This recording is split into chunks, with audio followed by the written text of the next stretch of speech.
Okay, everybody, I am so excited today because I am joined by Sylvia Hoeks, aka Queen Kane in C. We are going to be talking spoilers for episodes 1 through 3 of season 2, so make sure you watch those first before this interview. Having said that, Sylvia, how you doing today? I'm good. How are you? I'm doing great. So I was Good. so excited to talk to you because I'm absolutely in love with your character on this show. And I think Thank you. what a lot of people can agree with me on that is that what's so interesting is that you don't know what's going to happen with your character when she's on screen. It's so interesting to watch. Was this something you had in mind when you were bringing her to life, like adding certain ticks to her? Like, how did you kind of go about that? Yeah, actually, I had a lot. They're giving me a lot of freedom on the show, which is really nice because I really wanted to portray. Sorry, am I on screen? I don't know. I really wanted to portray an evil queen that has some crazy ticks to her and is in a different way evil. I love playing bad guys, girls. Uh, and I feel very strongly about representing them in a way that you can find some understanding or laugh at their craziness or have a little. I want there to be a little bit of an opening for the audience to step into and see their world. So that's how I kind of went on to discover Queen Kane. And yeah, I just basically what I normally do with prepping for a role is just watch a lot of things, do a lot of research, and sometimes various things come to me. And this time, I went more into the androgynous vibe, and I ended on an interview with Lou Reed, who was high as a kite, doing interviews with journalists and just fucking with them. Basically, he Sure. had these big sunglasses on, and they were asking him all sorts of questions about his album and about drugs and heroin. And I remember him answering like, "What is drugs? I don't know what you're talking about. I never do drugs." And he just kept going on and on and on, and just taking him, and it was just so fun to see this intelligent man, fantastic, beautiful artist, just fucking with them basically. And I I kind of got a little bit of a sense of, oh, that's kind of what I want to do with the character. That's what I want to do. And I found this kind of rhythm in his voice that was interesting. And I guess I took that and I took it a step further, and I created a little bit of a weird musical cadence for the voice. I don't know where that exactly came from, but yeah, that came, yeah, when I was working on it, basically. Wow, that's so fascinating of an answer too, because like usually people say like characters from other TV shows or film, but you're taking a real life figure in Lou Reed. I think that's really interesting and shows how much you actually put into the prep, which is awesome. Now, speaking of characters that people are going to inevitably compare Queen Kane to, do the comparisons to Queen Cersei from Game of Thrones, is that something you like, or is that kind of bug you in a sense hearing that? No, it doesn't bug me at all. I think Cersei in Game of Thrones is amazing. I didn't look at all at her character actually, but I do understand the resemblance, because I do remember her from watching the show, and I thought she was very, very strong. And what I loved about her character, and I think that is something that I really wanted for this character as well, is the kind of strength that we don't normally see, and I don't want to generalize, but that we haven't really seen in women as lead characters, or as more in-depth characters, a lot. We have seen them, of course, but not a lot. And I think what she represents in that role is a certain kind of power, or empowerment of women, female empowerment, that I loved seeing when I was watching her character. And I think that for me was, oh, hi. That's You it. want to That's say an hi? amazing dog. This is Iggy. He might make some. Hi. He might make some noise along the way. He's on squirrel patrol. I'm in Toronto filming, and the Oh, I squirrels love here, it. they just don't stop. There's hundreds of them, and he's obsessed with them. So yeah, Iggy, I hope you'll find one today. Anyway, thanks for joining. I love the surprise guest. Yeah, I know. But what was it? Yeah, so I loved her female empowerment, and I loved the way she took the character to a different level. And I think that's one of the things that I wanted to do with Queen Kane, to show a certain kind of depth, craziness, sense of humor, all these things that we often see in male characters. Sure. We don't see in female characters. Hey, you shush. It's okay. And so that's where I started. I think for me, it's very important when I take on a role that I get to explore, that I get to be free, because people aren't logical, people aren't, just one-dimensional. So Sure.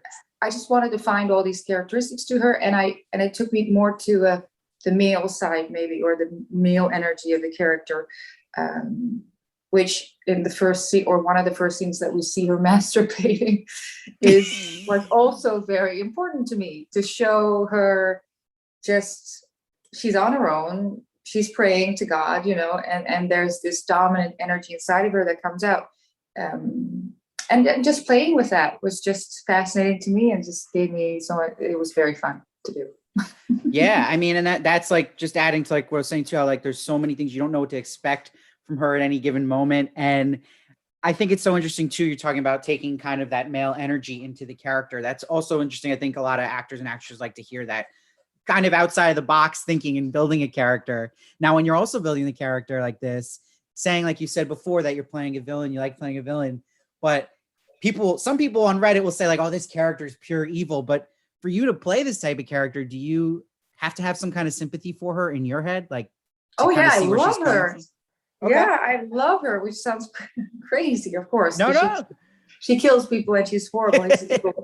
But I love her. I think she has a certain kind of determination, and she has such a,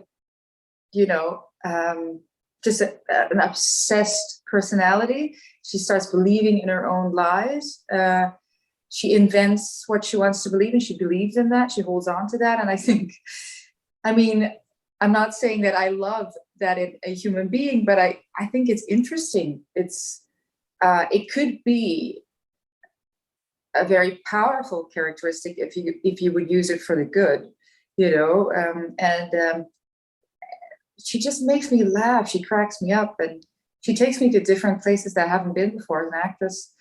And I just hope when the audience, looks at her, that they also see an opening to a person that's maybe trying, but is also in a way mentally maybe not capable, or mentally sick in a way. She doesn't, she goes too far, and have a certain kind. Yeah, I hope people see that, and I hope people have a certain kind of, as I do, forgiveness for that, or love for that, or heart for that. So, but what you're saying there. Yeah, no, and I get what you're saying about like her going too far, and she kind of makes quick, irrational decisions sometimes, you could say, like destroying her whole city. But like, is there some sort of suffering or maybe unresolved trauma in her you kind of find in the character that maybe causes this kind of behavior? Yeah, definitely. So you don't see it much in the show, but it is told that is definitely from the parents, that her mother was as crazy, if not crazier, than Sybeth. And I think she's very much like her mother, and Margaret's more like her father. And Sybeth always was fighting so hard for the acknowledgement of her father, and never got it. And I think for me, that was a personal fight for being normal. Like, if anything, as a person, I could understand that she wanted to be normal. She wanted to be a good queen. She wanted to be among the living, among the normal people, healthy people. But she knew inside that there was something about her that was not healthy. Like, it's a certain, I took a little bit from Lady Macbeth as well. it's like she's trying to rub off that poison, the sickness inside of her. She can't, and she wants to be among the normal. She wants to be among the healthy and the nice, and the people that are believed and are loved. But she goes too far because that sickness within her just takes over. Yeah. And it's interesting too. You're talking about that sickness within her takes over. For you yourself, how far do you let yourself go into this character? And what I mean by that is when they call cut at the end of a scene and you're filming, do you stay in that character, or are you able to like tap in and out? Like how do you find like a healthy balance? I would say tap in and out because we have a lot of fun. We have a lot of fun on set, especially Hera Hilmar, who plays Margaret, and I. We have a lot of fun because the relationship between the sisters, that dynamic is just, it's a childlike dynamic almost. It's like you're playing with marbles and the one has bigger and better marbles than the other. And you're lying and you're trying to figure a way to get her marbles. And, you fake it till you make it, basically. And they both are doing that with each other, and it's just a fun dynamic to work out. And just that the craziness that Margaret brings within Sybeth is gigantic. Like she touches something within Sybeth that just grows and grows and grows into more craziness. And Sybeth touches something in Margaret that grows into more strength and actually believing in the good and believing in herself because of her craziness. So I guess, the dynamic between them is just a lot of fun. And we get to be kids in a way, a little bit. And so I think I tap in and out. I do these weird things that I realize when there's extras on set, they tend to giggle and laugh when I do it. Like I do these weird things that are actually, I'm a bit ashamed, but I do these weird voice things that bring me into the character. And when I do them, I see all these extras look at me like, fuck, she's actually fucking crazy. She's actually fucking crazy. But it just takes me into the character, so in between takes I'm just Sylvia, but like, yeah, just these little technical things bring me into her world. Yeah, that's actually amazing to hear. And I think people like hearing that you'll do those things on set. And you mentioned too, the character of Margaret and how interesting the storyline is this season between the two of you. But I love the clip you shared. I think it was today on Instagram from, I think, episode 2, where she calls you Sybeth and you go, who? Is that kind of moment? Are you improvising at all with her? Or is this all like straight from the script? Sometimes we definitely improvise. Yeah, there's a lot of freedom, but this was in the script. It's just just the dynamic it's just a lot of fun. And we definitely go and change the rhythm and kind of explore the scene. I just remember I saw someone else post it, and I just remembered how much fun we had while we were doing that scene, and just the ridiculousness of that